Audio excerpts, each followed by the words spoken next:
오늘도 아골 골짜기 두 번째 시간을 갖도록 하겠습니다.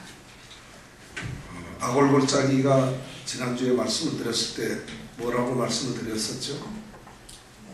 아골 골짜기라는 말의 뜻은 고통의 골짜기라는 말입니다. 괴로움의 골짜기, 고통의 골짜기, 어려운 힘든 일을 당했을 때 우리가 고통당한다 그러죠. 고난의 골짜기를 아골 골짜기라고 합니다.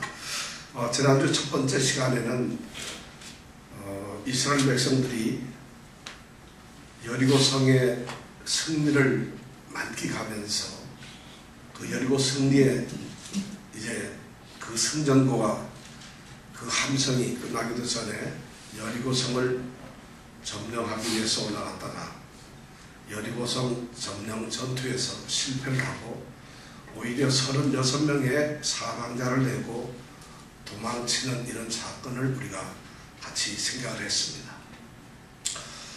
그리고 나서는 여호수아와 이스라엘 백성의 장로들이 하나님께 회개의 기도를 드렸고, 그래서 하나님께서 그 회개의 기도를 하는 여호수아와 장로들에게 이제 그 해법을 말씀해 주시는 것을 우리가 또한 들었습니다.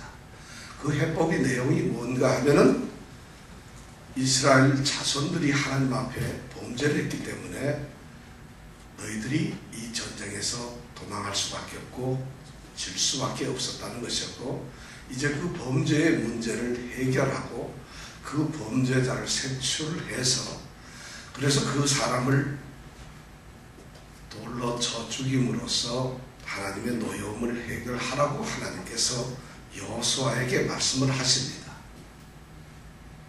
여기까지가 우리가 지난주에 생각했던 이 아골 골짜기의 전반적인 이야기입니다.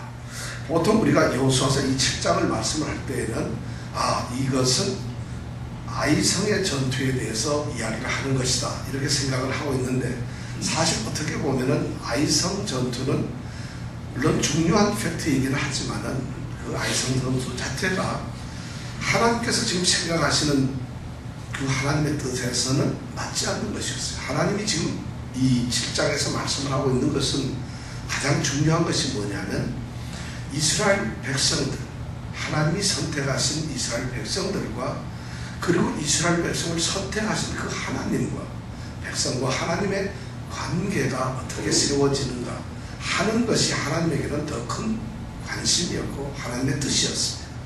그런데 이스라엘 백성들은 그런 생각을 하지 않았다는 것이죠. 이 대단한 이 성전을 하면서 거룩한 전쟁을 하면서 이스라엘 백성들이 그런데 실패를 했다는 것입니다. 그래서 하나님께서는 이 전쟁 패배의 원인을 이스라엘 자손의 범죄로 규정을 하시고 그 패전에 대한 책임을 이스라엘 백성들에게 물으셨습니다. 그런 것이 바로 뭐냐면 범죄자 색출을 해서 그를 처단하고 하나님 앞에서 거룩하고 완전하게 되라는 것이었습니다. 그렇게 해서 이제 그런 명령이 떨어지고 나니까 16절부터 보면은 이제 그 일이 벌어지기 시작합니다. 자, 16절부터 18절 말씀까지 우리가 한 목소리를 읽도록 하겠습니다. 16절부터 18절 말씀까지 다시 읽겠습니다.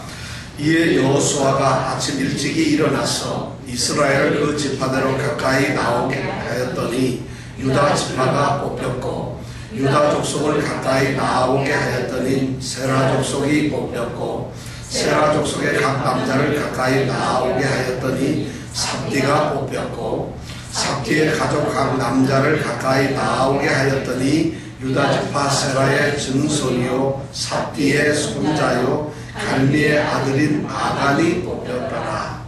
누가 뽑혔나요? 아간은 사람의 이름이죠. 자, 아간은 누구의 아들인가요?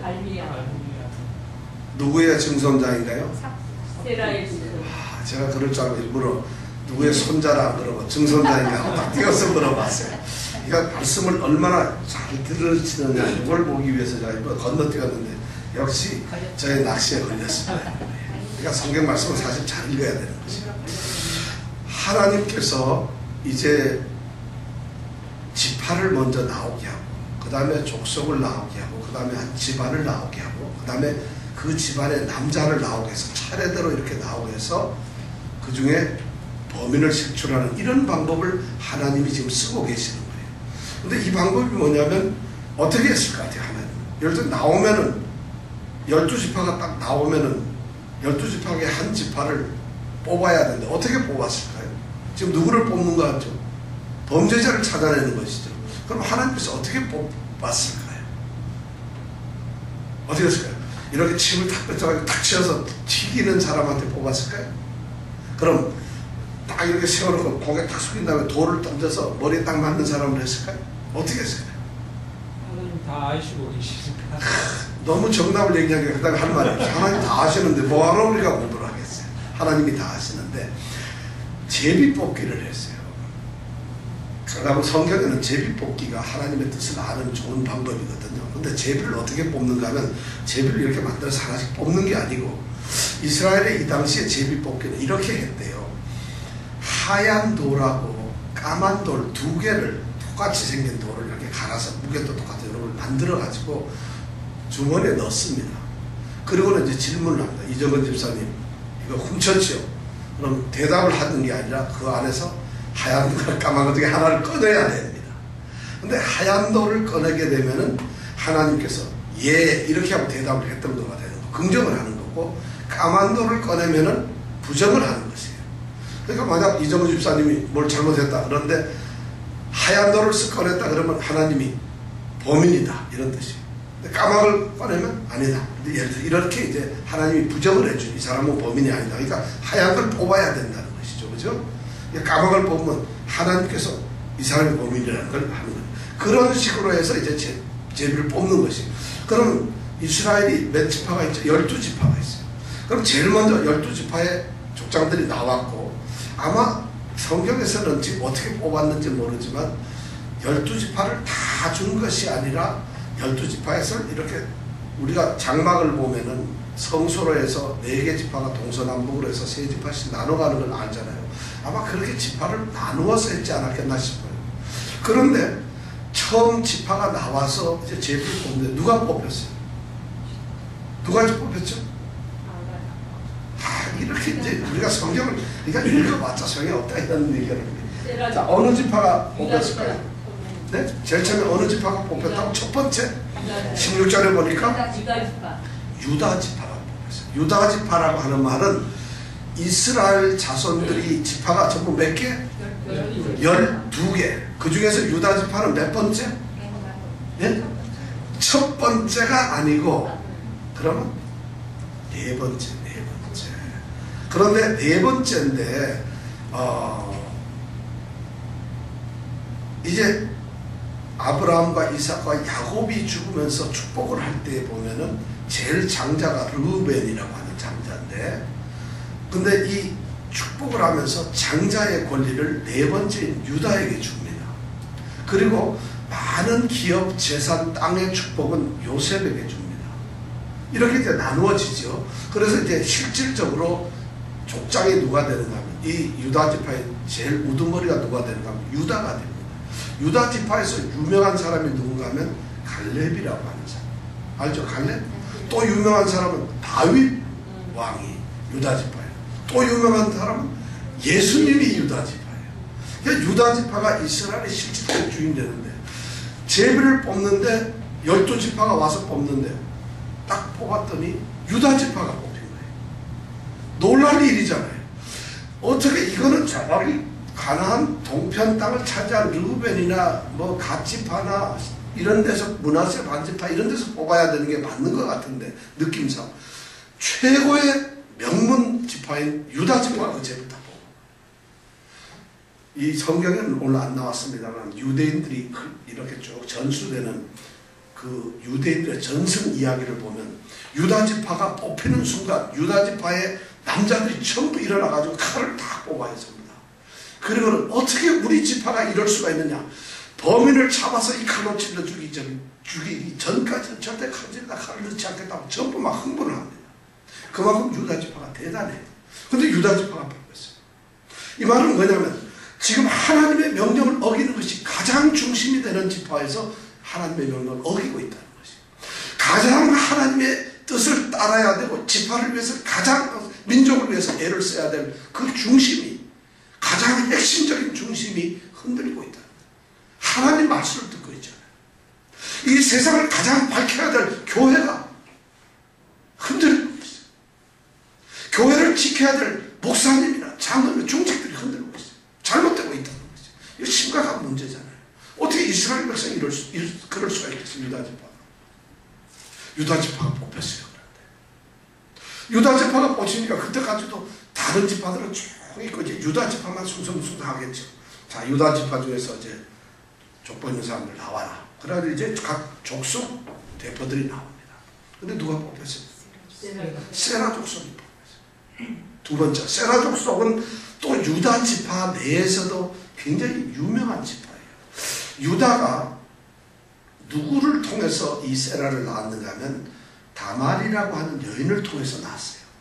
근데 이 세라는 쌍둥이인데 형은 베레스라고 하는 사람이고 세라는 동생이에요. 쌍둥이인데 베레스라고 하는 이 형의 족보로 쭉 내려가다 보면 예수님이 태어나요. 그러니까 대단한 거죠. 근데 유다라는 사람이 다말이라는 여인과 이제 애를 낳게 되는데 다말은 누군가 하면 유다의 며느리예요. 놀랍죠, 그죠? 다말이라는 여인은 며느리. 유다가 이방 사람하고 결혼해서 아들 낳아서 넷을 낳았는데 제일 첫째 아들이 다말과 결혼을 했어요. 근데 죽어요. 그러면 유대인의 법에 의하면 제일 큰 형이 결혼을 해서 죽게 되면 그 형수를 둘째 아들이 가서 결혼하게 됐어요. 왜냐하면 대를 이어줘야 되니까. 근데 둘째 아들이 갔다가 또 죽어요. 그러니까 유다가 셋째라가 셀라라고 하는 애가 있는데 보내려고 하니까 아직 어리기도 하고 그러니까 안타깝잖아요. 못 보내요. 못 보내고는 다말을 쫓아내버려요. 그러니까 다말은 쫓겨나가지고 창녀가 돼요. 거의 비슷하게 창녀처럼 돼요. 그런데 그 후에 시간이 많이 지나서 이 유다가 그 동네를 가게 됐는데 거기 어떤 창녀처럼 꾸민 여인이 나타나는 거예요. 자기는 그것이 자기의 며느리라고 생각도 안 했죠. 그리고는 둘이 하룻밤을 자게 되고 사랑을 하게 되고 그리고는 다말은 영리합니다. 이것이 유다고 자기 시아버지인 줄 알아요. 그래서 오늘 밤을 기념하기 위해서 증표를 하나 주세요. 해서 증표를 줍니다. 그리고 먼 들어갔는데 얼마 후에 있다니까 다말이 짠 나타나는데 이것이 주인이 누굽니까? 떠들기 시작하거든. 골치 아프잖아요. 봤더니 이게 유다가 자기예요. 그래서 애를 낳았어요. 그래서 쌍둥이를 낳았는데 그게 바로 누구냐? 세라라는 아들이에요. 그럼 예수님의 족보에서 이 베레스, 이 세라의 형인 베레스가 예수님 족보에 들어가 있는 조상이에요. 그럼 예수님의 조상은 누구? 베레스가 한 사람이라니까. 예수님의 족보를 나중에 우리가 설명할 일이 있으면 한번 설명드리는데 상당히 가슴 아픈 일이죠. 그래서 세라는, 그런데도 이 유다 지파의 세라, 이 베레스 집안은 대단한 명문가정이니까 이게 딱 뽑히는데 세라가 뽑히는 거예요. 그러니까 어떻게 했어요? 지금 막 더 유다 지파가 뽑힌 것만 해도 좋은, 참 그것도 불행한데 거기에서 대단한 명문 지파가 또 이 족속이 뽑히니 어떻게 했어요? 그리고 또 지나갑니다. 그 다음에 누가 뽑혀요? 남자들 나오라 해서 삽디. 그 다음에 누가 뽑혀요? 그 다음에는 이제 남자들 다 나와라. 그래서 남자를 뽑았는데 누가 뽑혔어요? 자, 아가리 그렇게 해서 뽑혔어요. 이 성경을 보면서 왜 하나님은 이런 방법을 쓰셨을까? 사실 누가 범인 같으면, 아까 우리 이정근 집사님이 너무 정답을 말했는데 하나님이 다 아시는데 다 지파 연합이 범인이다 하고 딱 잡으면 될 거 아니겠어요? 그럼 끝나는 거 아니에요? 근데 왜 하나님은 지파 나오라 해서 또 나가고 들어가서 나와서 그러면서 참 이렇게 했을까? 왜 그랬을까요? 왜 그랬을까요? 뭐 때문에 이렇게 했을까? 시간이 남아서? 심심해서? 하나님께서는 범인인 이 아간이 그 시간 동안 뉘우치면서 회개해서 자기가 하나님 앞에 자백하기를 원하시는 거예요. 사실. 생각해 보세요. 여러분이 범인이라고 해요. 범인이라고 하면은 지파 딱 나오라 할 때, 자, 60만이 지금 있잖아요. 60만 중에 자기가 제비 뽑혀서 범인으로 뽑힐 것 같아요? 안 뽑힐 것 같아요? 확률상 안 뽑히겠죠. 내가 뽑힐 가능성이 있나요? 그러니까 숨어서 가만히 있는 거예요. 유다 지파가 뽑히니까 아이고 우리 지파가 뽑히네. 유다 지파가 한 6만 명 돼요. 그럼 그 중에서 자기가 뽑힐 거라고 생각이 나겠어요. 점점 다가오다가 드디어 삽띠가 딱 뽑히고 나니까 그 다음에 어떻게 됐어요? 야 이거 도리 없이 내가 이제 뽑히겠구나. 갈미가 딱 뽑히고 나면 그 다음 어떻게 되겠어요? 이거는 뭐 여러분 그 장면을 한번 생각해 보세요. 잘못한 사람이다. 내가 돈놈이야. 나쁜 짓을 한다. 범죄를 해서 이스라엘이 전쟁을 해서 지도록 만든 패전의 원인이 된 종자가 나라는 말이 범인이라는 거예요. 내가 실수를 해서 이스라엘 자손이 하나님께 징계를 받아서 전쟁을 해서 사랑하는 동족 36명이 전사하는 이런 참 이스라엘이 최초로 처음으로 패전한 이 아이성 전투에서 그 전범의 핵심적인 전범 패전자가 바로 나라는 생각을 한다면 두렵지 않겠어. 그런데 그렇게 차고 드디어 운명의 발자국이 척척 달아오는데 끝까지 아닌 것처럼 하고 있다는 이 아간의 이 도덕성. 여러분 잘못한 거 있으면 빨리 얘기하세요. 하나님께 빨리 우리가 얘기해야 돼요. 하나님께서는 우리가 빨리 모든 것을 하나님께 자복하기를 원하세요. 죄는 숨겨진다고 되는 것이 아니고 감춘다고 되는 것이 아닙니다. 그러니까 아간이 이제 뽑히니까 이제 아간이 드디어 뽑혔어요. 자 그러면 이제 어떻게 될까? 이제 아간을 신문을 해야 되죠. 그런데 또 이런 문제도 있어요. 많은 사람들이 있는데 60만이 넘는 그 사람 중에서 아간이 뽑혔을 때 안 뽑힌 예를 들어서 그 나머지 60만은 살았다 이것이 아니라 이것이 과연 진실이 맞는가 이런 생각 안 들겠어요. 정말 아간이 범인이 맞는가? 혹시 아간이 억울하게 뽑힌 건 아닌가? 제비를 뽑아서 이런 생각도 들 수 있잖아요. 다른 사람들은 모르니까. 아간 입장에서 난 아닙니다. 그러면 어떻게 돼요? 그럼 하나님이 제비 뽑으면 어떻게 되는 거예요? 하나님이 뻥친 게 되는 거예요. 뻥을 친 게. 잘못한 게 되는 거예요. 지금 심각한 문제가 됐어요. 뽑히긴 뽑혔는데 아간이 진짜 범인인지 아닌지. 그런데 그 아간을 이제 신문을 하는 장면이 나오는데 19절에서 21절 우리가 또 한 목소리 읽어보겠습니다. 어떤 일이 벌어지나? 시작. 여호수아가 하나님께 이르되 내 아이라 청하노라. 이스라엘의 하나님 여호와께 영광을 돌려 그 앞에 자족하고 내 영광을 내게 구하라. 그 일을 내게 숨기지 말라. 아간이 여호수아에게 대답하여 가로되 참으로 나는 이스라엘 하나님 여호와께 범죄하여 여차여차히 행하였나이다. 내가 도량한 물건 중에 또 21절 시작. 내가 잃어버린 것 중에 신할산에 하나며 나무에 두 한 벌과 은 200세겔과 50세겔 중에 분덩이 하나를 보고 탐하여 취하였나이다. 보소서 이제 그 물건을 내 장막 가운데 상속의 조천에 은은 그 밑에 있나이다. 이제 신문을 하는데 자 여기 여호수아가 신문하면 생각해보세요. 이스라엘의 대표 지도자로서 한 사람의 범죄로 인해서 이스라엘이 지금 이렇게 패전을 했다면 내가 만약 지도자라면 어떻게 했을까요? 딱 뽑히는 순간 바로 나가서 이단 옆차기를 한마디를 차고 몽둥이 딱 따서 이 나쁜 새이야 이러면서 아마 난리가 났을 거예요. 그렇지 않겠어요? 여러분 범인이 잡혔는데 분노가 왜 없겠어요? 전 이스라엘 백성 60만이 전부 흥분하지 않겠어요? 여기서 여호수아는 정말 참 훌륭한 위대한 제가 보기에는 지도자인 것 같아요. 이 아간을 보고 뭐라고 부르죠? 내 아들아. 대장 지금 지도자잖아요. 모든 이스라엘 백성 아들처럼 생각하는 참 따뜻한 내 아들아. 이야기를 하라는 거예요. 하나님의 영광을 위해서 내가 사실대로 얘기하는 것이에요. 바로 이게 뭐냐면 아까 말처럼 하나님께서 지금 범인을 이렇게 색출해 놨고 결정을 했잖아요. 그런데 이 친구가 부정을 해버리면 하나님의 영광이 어떻게 되겠어요? 그러니까 안 되잖아요. 그러니까 참 맞는 말이에요. 하나님께서 너를 지목하고 내가 범인인 것을 이제 하나님께서 결정을 했으니까 너는 네 자신을 다 알 것이 아니냐.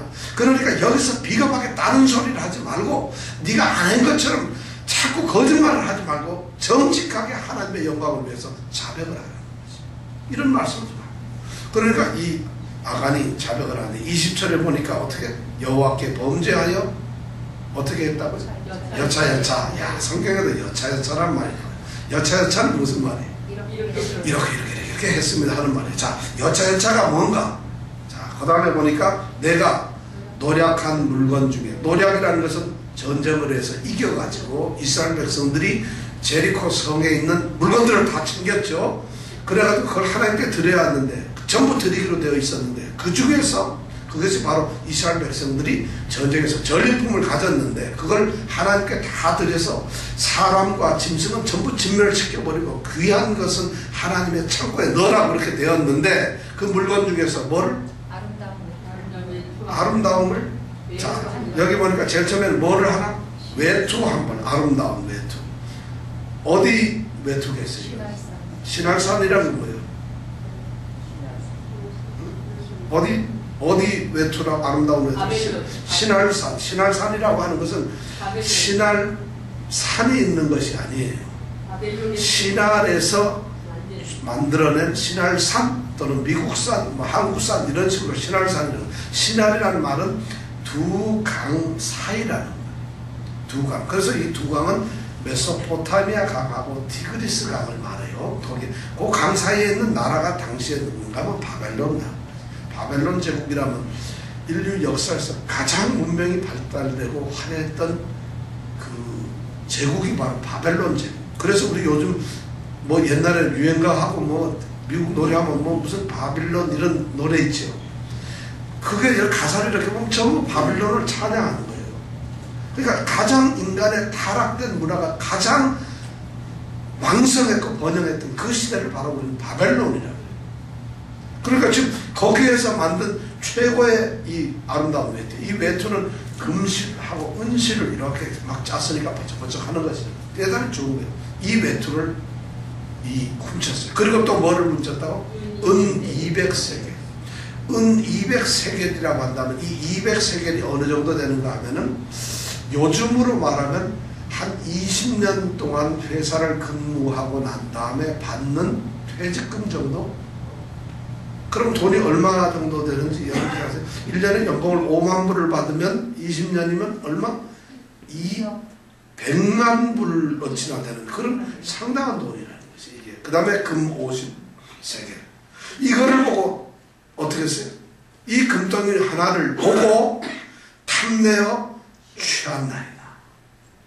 여기에서 범죄가 문제가 생겨요. 자, 이 범죄가 형성되는 거 보면 중요한 단어가 3개가 나오는데 뭐? 보고 탐내어 취한나이다. 여러분, 보고 탐을 내어서 가졌다는 것이. 범죄는 반드시 여기서 이렇게 나오는 거예요. 여기 참, 이 말 잘 보면 어느 말이 생각나면 창세기 3장에 보면 뱀이 유혹을 해서 하와를 유혹할 때 그때 나온 단어들이 요거예요.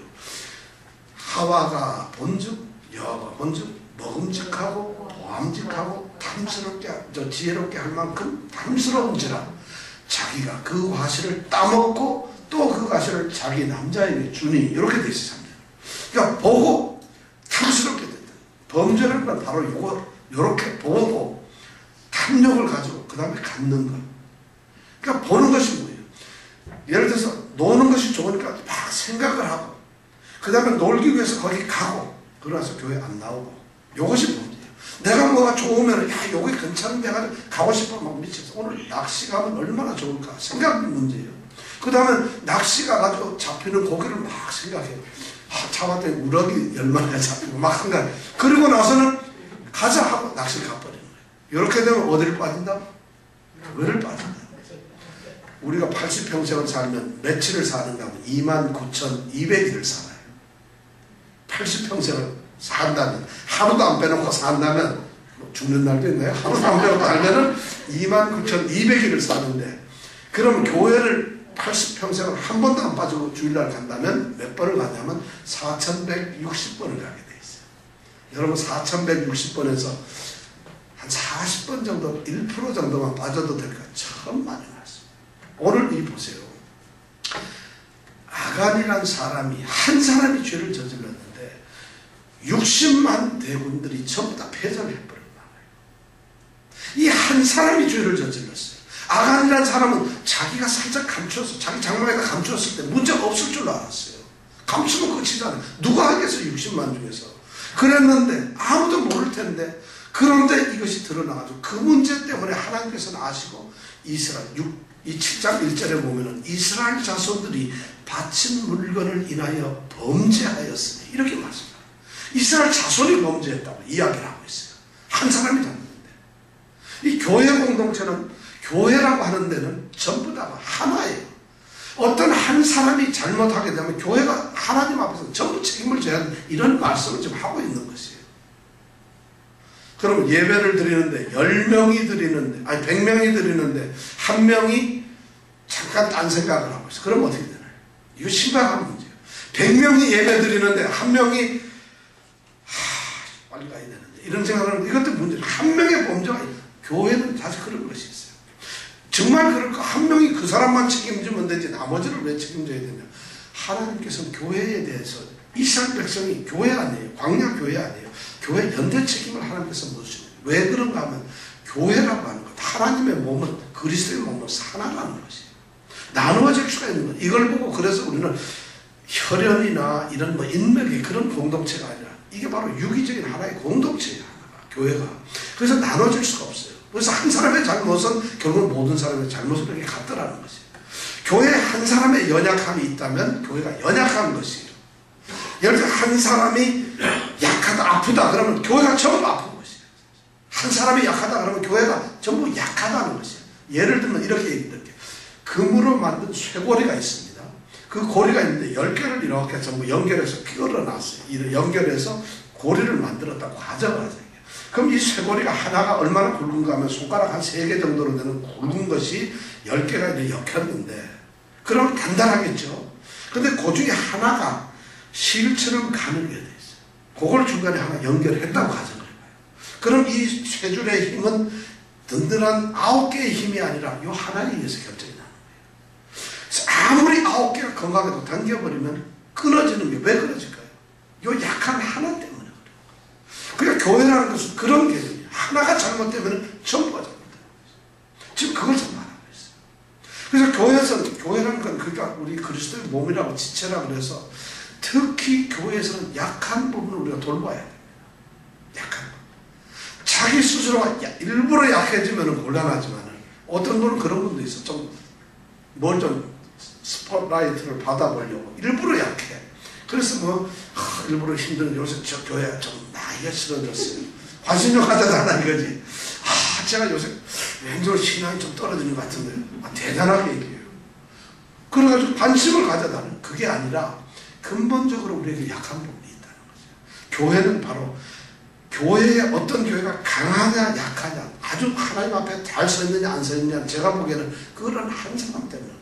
만약에 여기 뉴욕에는 어떤 교회가 2,000명이 모이는 교회 1,000명이 모이는 교회가 있는데 그 중에 되지도 않는 성도가 만약 하나 가라지가 하나 끼어 있거나 엄청나게 있다면 제가 보기엔 그 교회는 좀 약한 것이에요.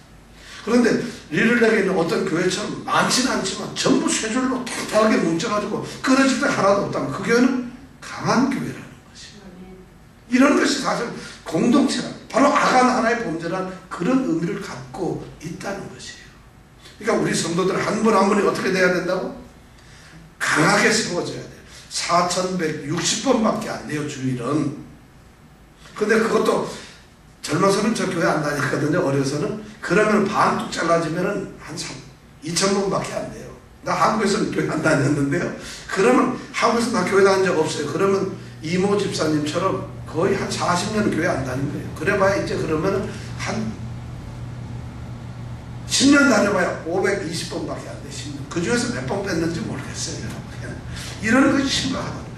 바로 악한의 범죄라는 것이 자기는 괜찮을 것처럼 했는데 숨겼다는 거죠. 아프리카에 가면은 뱀이 있는데 이 뱀이 새 날아다니는 새를 잡아. 세상에 뱀이 어떻게 새를 잡겠어요? 뱀이 있는데 나무 속에 기어다니는 땅 속에서 꿀렁꿀렁하는 뱀인데 그렇게 크질 않아요. 뭐 뱀이 엄청나게 와가지고 그런 것도 아닌데 이 뱀이 날아다니는 새를 잡아. 그럼 새가 쫙 꼭대기 올라가면 점프를 팍 해서 딱 목을 잡고 했으면 좋겠는데 그게 아니라 어떻게 잡아먹겠어요? 자, 기어다니는 뱀이 어떻게 날아다니는 새를 잡을까? 독을 품어서. 그것도 뭐 맞는 것 같아요. 독을 품어서. 여러분 한번 상상을 해보세요. 어떻게 잡겠어요? 땅에 기어다니는 뱀이 저 공중에 있는 새를 잡아먹는다. 어떻게 잡아먹겠어? 새가 떨어지면 그건 맞는 얘기예요. 이런 이 동물학자들이 연구를 해봤는데 이 새에게는 이 뱀에게는 눈이 문제였어요. 눈이 어떤 눈을 가지고 있었을까요? 뱀눈을 가지고 있다. 저가 그걸 몰랐어요. 나는 여우눈을 가지고 있었는데 뱀눈을 가졌구나. 뱀이 뱀눈을 가졌어요. 근데 뱀눈을 가졌는데 어떻게 눈이 문제야. 눈을 가지고 이 눈을 놓쳤잖아. 눈이 뭐냐면 너무 아름다워요. 이 뱀 눈이 너무 화려하고 아름답고 너무 새들이 그 눈을 보면 반해버려요. 눈을 보는 순간에 새들이 글로 내려오는 거예요. 그 눈 때문에. 그러면 다 이렇게 딱 네버스가 딱 잡아먹어요. 그런 뱀이 있다는 것이에요. 조심하세요. 눈이 아름다운 사람은 조심하세요. 가나면 눈이 개슴츠레했던 사람, 이런 사람은 더 조심하세요, 사실은. 근데 눈이 이제 그렇게 문제인데, 이게 뭐냐면, 제가 뭔데요? 보는 것이 문제예요. 우리 눈에 아름답게 보이고, 우리 귀에 듣기 좋게 보이고, 우리 입에 맛있게 보이고, 이런 걸 조심하라는 거죠. 오늘 성경 말씀에 보니까 이 아간이 고백하는 거 보니까 21절에 보니까 보고 탐내요 취한나이다. 여러분 보는 것을 진짜 조심하세요. 그 다음에 보고 나서 마음에 일어나는 이 탐심을 여러분, 그때까지만 해도 탐심은 또 우리가 드러나는 범죄는 아니잖아요. 혹시라도 그 행동으로 취하지 마세요.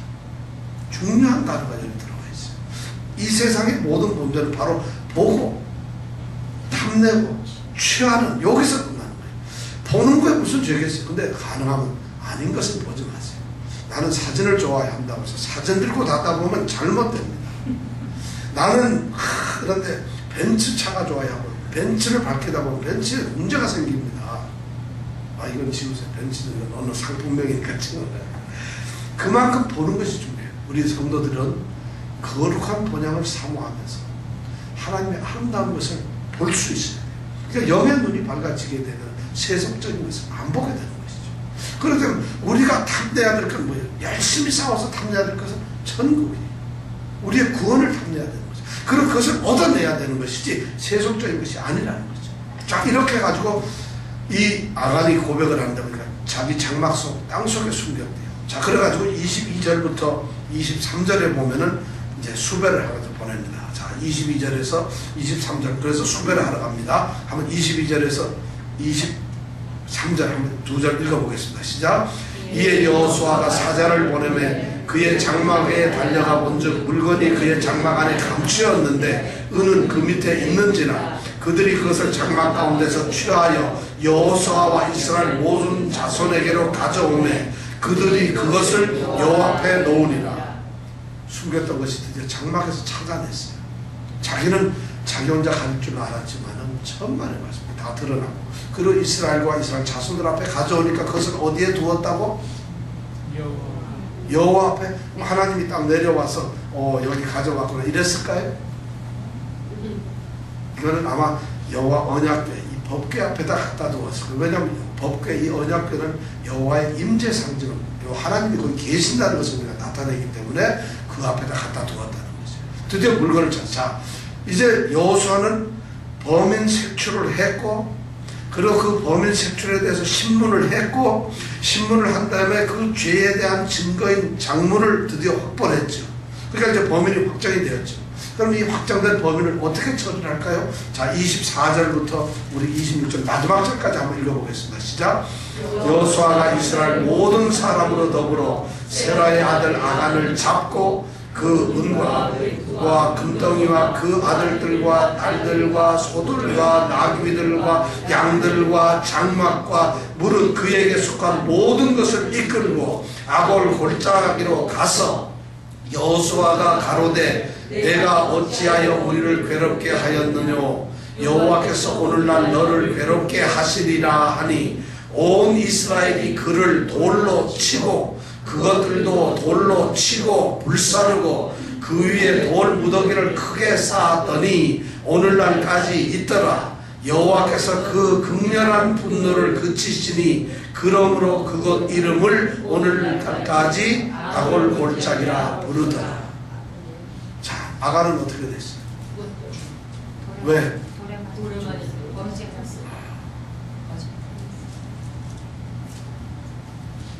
범죄의 결과가 지금 이렇게 되고, 그래서 이 아간은 돌에 맞아 죽고 불에 타서 죽게 되고 집안이 폐가 망신했어요. 여기에 보니까 24절에 보니까 이스라엘 모든 사람들이 세라의 아들 아간을 잡고 그 은과 외투와 금덩이와 그 아들들과 딸들과 소들과 나귀들과 양들과 장막과 무릇 그에게 속한 모든 것을 이끌고, 그러니까 아골에게 속했던 이 아간에게 속했던 것은 아들, 딸 다 무섭죠? 훔쳤던 것 모든 것 다 가져갑니다. 장막, 소, 양, 짐승들, 재산이란 재산 다 가져가. 아간의 이 땅에 남는 것이 하나도 없어요. 그리고 그것을 끌고 아골 골짜기로 가서 거기에서 돌로 쳐서 죽이고 그들을 불태우고 거기에 돌무덤이 하나 세워지게 됩니다. 이것이 하나님께 대한 범죄에 대한 결과였어요.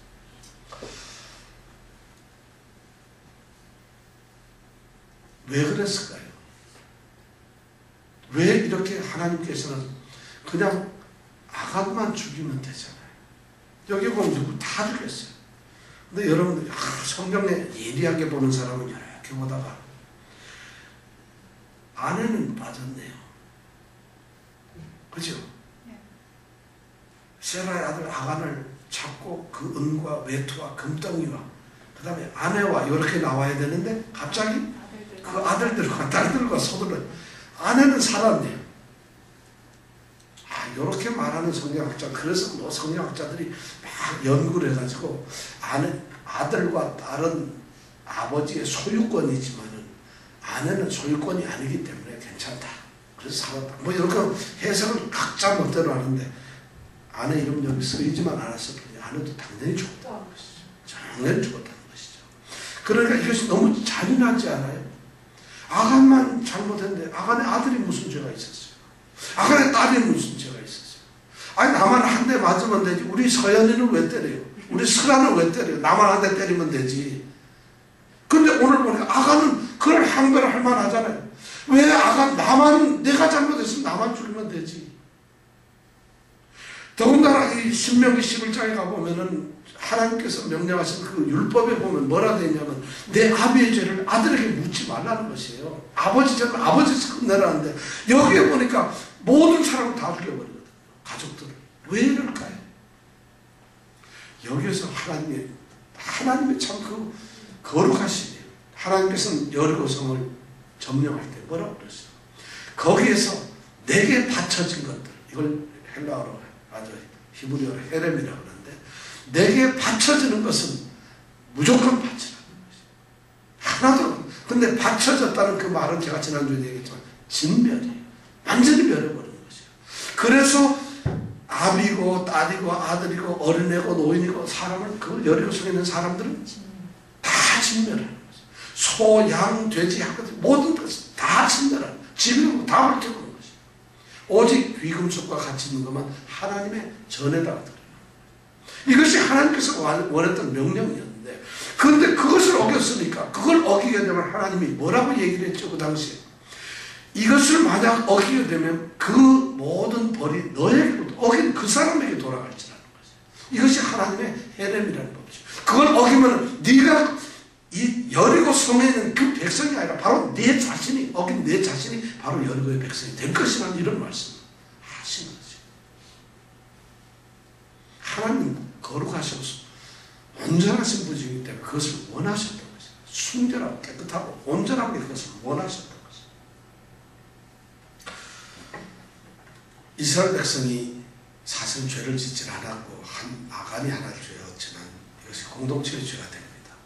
그리고 하나님께서는 이 진멸의 그 하나님 원리처럼 하나님을 대적하는 하나님의 원수에게 행하시는 그 법을 그대로 이스라엘 백성에게도 하였다는 것이에요. 내가 이스라엘 백성이기 때문에 나에게 예외가 되는 것이 아니에요. 내가 하나님을 믿는 하나님의 백성이기 때문에 하나님의 원칙, 하나님의 법은 내게 예외가 될 수 있다는 이런 생각이 잘못된 거죠. 우리가 예수를 믿기 때문에, 예수 안에 있기 때문에 하나님의 법을 어겨서 된다는 것이 아니에요. 하나님의 법은 믿든 안 믿든 공평하신 하나님이라는 거죠. 지금 그 교훈을 얘기를 해줘요. 우리 하나님 앞에 거룩해져야 될 필요가 있어요. 하나님께 완전해야 될 필요가 있어요. 그럼 이거를 왜 아골골짜기라 했을까? 이 아골골짜기를 보면서 이스라엘 백성 중에 범죄한 자, 교회 안에서 범죄한 자가 있으면은 아골골짜기처럼 돌로 쳐서 죽이라는 이런 뜻이었을까요? 그것이 아니죠. 이것을 보면서 범죄하지 말라, 죄짓지 말라고 이야기를 하는 것이죠. 아마 이스라엘 백성들은 이 돌무덤이 또 하나 있어요. 어디에 있죠? 이 돌 기둥이 세워진 것이 길갈에서 요단강에서 세워진 걸 봤죠. 그때는 뭐였어요? 그 기둥은 뭐였어요? 누가 이 강을 건너게 했느냐, 요단강을. 그때 후손들에게 얘기하기를 전능하신 하나님께서 범람한 요단강을 우리 이스라엘 백성들을 이끌고 이 강을 건너게 했다는 것을 보여주기 위해서 돌벽을 세웠어요. 그 돌무덤, 돌베개를 세웠다고 해요. 돌을 타고. 근데 오늘 이 아골 골짜기를 만들면서 돌무덤을 만들었다. 이게 지금 여리고성 근처에 가면 지금도 있습니다. 이것을 보면서 이스라엘 백성들이 뭘 느껴야 되겠어요? 하나님은 신실하시다. 전쟁은 하나님께 순종해야만 한다. 하나님께 범죄한 자는 하나님께서 반드시 징계를 하신다. 하나님 앞에 우리가 온전히 세워야 된다 한다는 것을 바로 이 아골 골짜기가 우리에게 말하고 있다는 것이죠. 오늘 우리 사랑하는 성도들께서 이 아골 골짜기를 생각하면서 우리의 모습이 하나님 앞에 순결하게 세워지기를 원합니다. 그래서 이런 걸 보면서 하나님, 그러니까 우리가 기도하는 것이 하나님 성령을 보내셔서 내가 하나님의 뜻에 합당하게 살 수 있도록 능력을 주세요. 그리고 내가 잘못해서 하나님 용서해 주세요. 하나님 나를 불쌍히 여겨주세요. 나를 불쌍히 여겨주세요. 이렇게 기도를 해야 된다. 그래서 하나님 은혜로서 우리의 부족한 점, 그거보다 더 흉악한 죄인임에도 불구하고 예수 그리스도를 통해서 구원하신 그 하나님이 우리의 모든 죄를 또한 용서하시고 우리와 함께 하실 것을 믿고 우리가 회개하는 것이 바로 이 아골골짜기는 우리에게 그런 것을 상징해주고 있다는 것입니다. 이 시간 우리가 말씀을 마치면서 함께 기도합니다. 여러분들, 우리 눈앞에 아골골짜기를 그려보세요.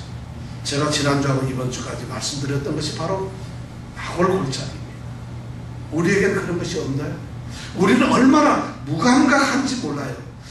믿음 생활, 신앙 생활한다. 이스라엘 백성들이 누구예요?